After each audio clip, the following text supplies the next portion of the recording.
Hey guys, it's time for the Amish Monday moment.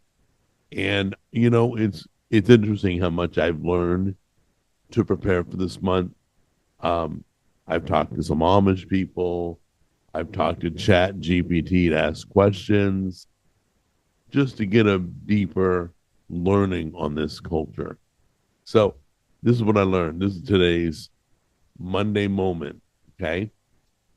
Most Amish speak a dialect known as Pennsylvania Dutch, or it looks like it's pronounced Deutsch, which is a mix of German and English.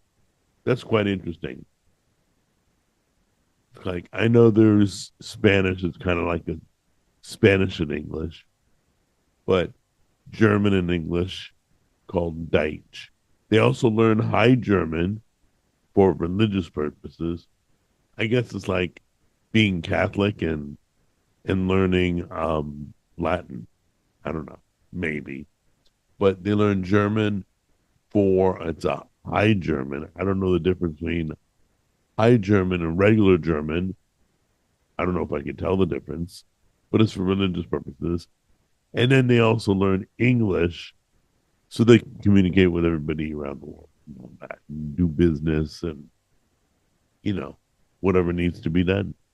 But so they do have other languages that they study.